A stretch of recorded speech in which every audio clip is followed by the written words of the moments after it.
Muy bien, seguimos con el segundo episodio de la Revolución Rusa. Vamos a ver en sí el proceso revolucionario.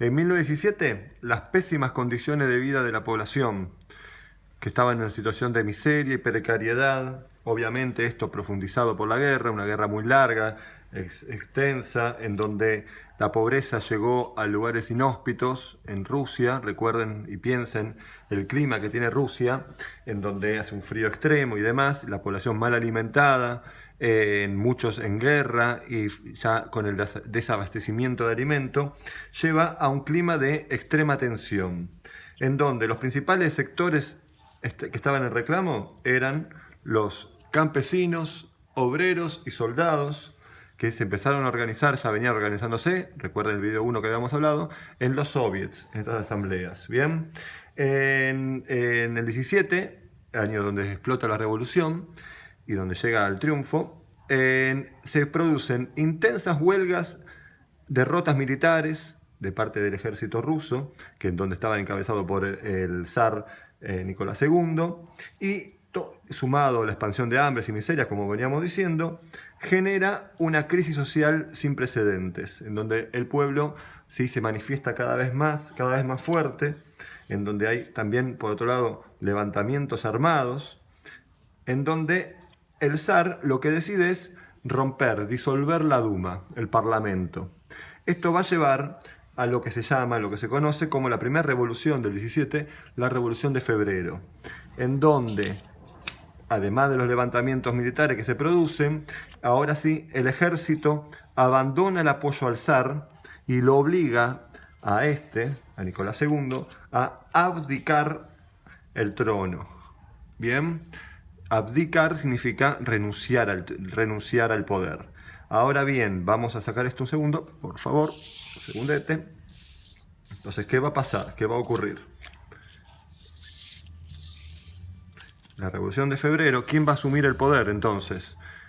En la Revolución de Febrero se forma un nuevo gobierno, un gobierno provisional, en donde es la Duma el que toma el poder. La Duma toma el poder, la Duma se hace cargo del poder tras la abdicación del zar.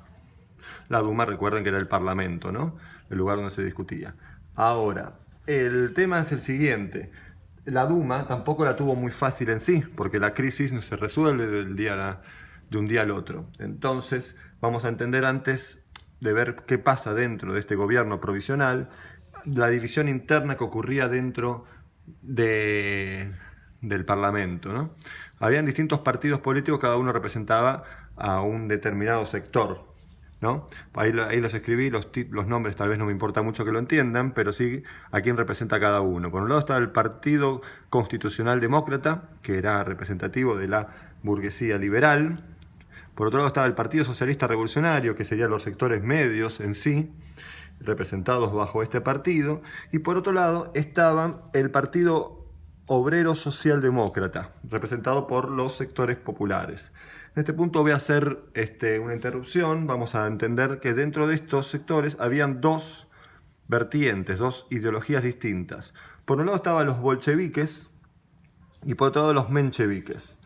Los mencheviques eran dentro del sector, repito, del Partido Obrero Socialdemócrata, dentro de sectores populares que buscaba reclamos y beneficios para los trabajadores, era el sector más moderado. ¿A qué me refiero con moderado? Bueno, sector moderado refiere la idea de que buscaban cambios paulatinos, buscaban transformar en las condiciones de los trabajadores, pero desde dentro del sistema, desde dentro del parlamento. Bien, ahora, por otro lado estaban los bolcheviques, que era el grupo más radicalizado, los extremistas, los que buscaban un cambio extremo, total, hasta un cambio de sistema de gobierno.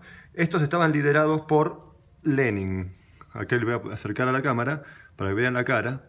Lenin fue el gran protagonista de este periodo, en donde Lenin lo que postulaba eran los principios, junto con todos los bolcheviques, los principios básicos postulados por Karl Marx, en donde lo que se buscaba era implementar un sistema comunista.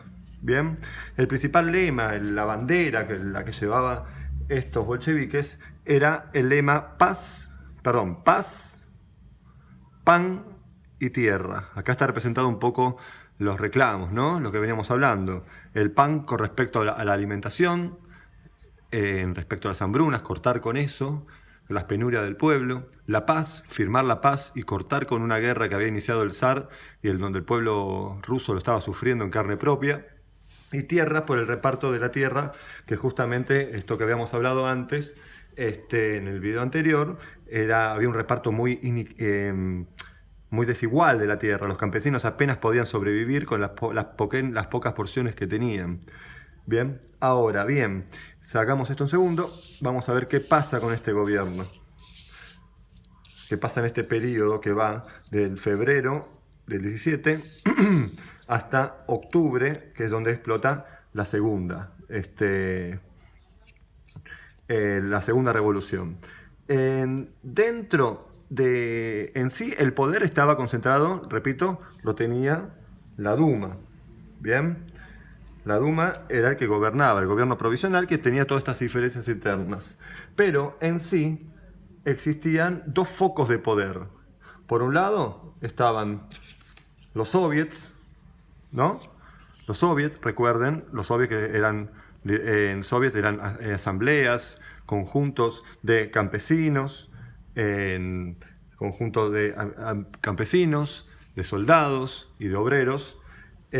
Y por otro lado estaba el gobierno provisional. Eran dos focos de poder, ¿por qué? Porque el que detentaba el poder institucional, el aparato institucional del Estado, pero los soviets eran una herramienta de presión muy fuerte y el poder realmente en las calles lo tenían los soviets. Dentro de los soviets cabe destacar que el rol de Lenin y el sector bolchevique eran los que lideraban a los soviets.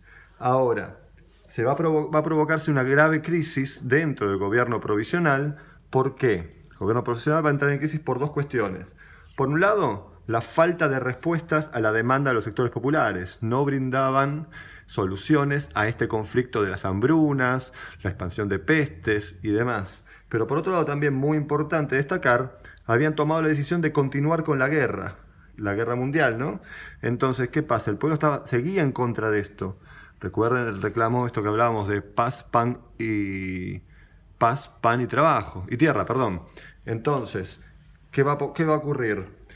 Lenin y Trotsky va a ser el líder, va a estar otra gran figura del movimiento bolchevique, aliado a Lenin, que va a encabezar al Ejército Rojo. Aquí lo tienen, que tiene una imagen en donde está Lenin y Trotsky. Bien, yo acerco la cámara para que puedan ver las caras de ellos. Ellos van a empezar a planear un derrocamiento de esto. Un derrocamiento que va a llevar al triunfo a partir de la Revolución de Octubre del 17. Que si nos ponemos en términos exactos fue en noviembre, pero bueno, tenían otro calendario, ¿no? Ahora, esta revolución, esta gran movilización en octubre, va a llevar al derrocamiento, ahora sí, del gobierno provisional y va a instaurar un gobierno revolucionario. Gobierno revolucionario que va a implementar un sistema comunista. Va a empezar a implementar un sistema comunista. A partir de octubre, los soviets y la Guardia Roja, esto que decía de Trotsky a la cabeza de la Guardia Roja, va a tomar el poder, a tomar el Palacio de Invierno, recuerden el lugar representativo del poder, y a partir de este gobierno revolucionario van a implementarse un par de medidas. Primera medida que toman, firmar la paz con Alemania. Esto reclamo de cortar con la guerra, firman la paz, Rusia abandona la guerra mundial. Eso habíamos trabajado en su momento cuando vimos la guerra. Por otro lado, expropia tierras y la reparte en campesinos. Y por último, forma el Consejo de Comisarios del Pueblo, que era el que va a tomar el poder, va a ser vamos a decirle, el poder ejecutivo, digámosle, el que toma las direcciones, presidido y liderado por Lenin. Muy bien, pasamos a la última parte, ahora sí del video, porque quiero que terminen de entender qué ocurre. Tenemos Revolución de Febrero, que termina pasando después a octubre, con este nuevo cambio de gobierno, nuevo sistema, ¿cómo decirlo? Un nuevo sistema, ya que rompe el capitalismo. Pero, ¿qué va a ocurrir? Va a expandirse en Rusia ahora sí una guerra civil, una guerra en donde se enfrentan dos bandos. Por un lado estaba el ejército rojo. El rojo representa al comunismo, el rojo representa al, ¿cómo se dice? A los bolcheviques, obviamente. Y del otro lado estaba el ejército blanco, que serían los zaristas, los que defienden al zar y demás. ¿Cómo se lleva a cabo esta guerra? Esta guerra va desde el 17 mismo, que arranca el 18 en realidad, hasta el 21.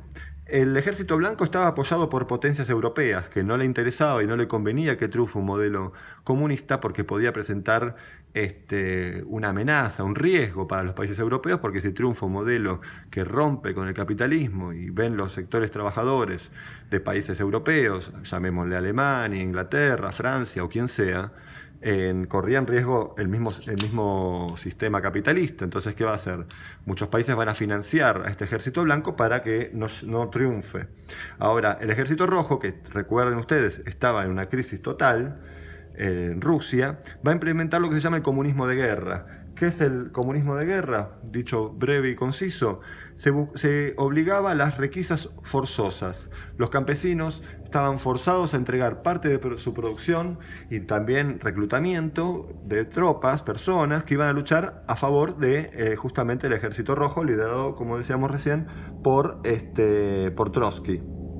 Bueno, muy bien.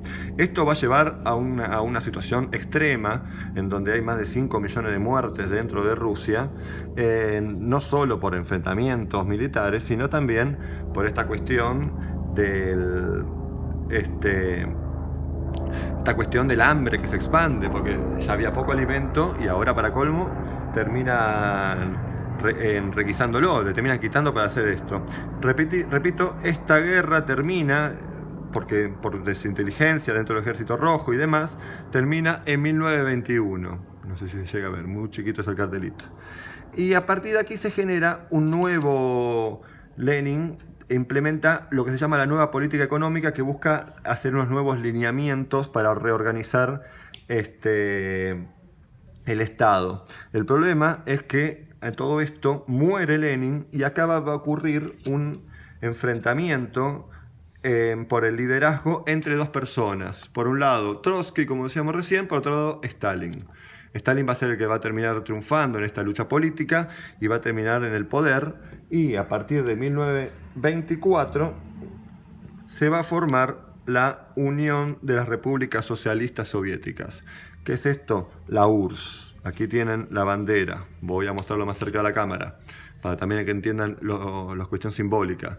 Está la hoz campesina, el martillo que representa al sector obrero, a los trabajadores obreros de las fábricas, y la estrella, símbolo de la lucha revolucionaria. Acá elegí otra imagen para ponerles también, un hombre levantando la bandera del comunismo. Bueno, espero que haya quedado claro, y nos seguimos viendo en futuras ediciones. Fue un proceso complejo para explicar, pero bueno, espero haberlo sintetizado y que les haya quedado un poco claro el tema de la Revolución Rusa. Les dejo un abrazo grande a todos.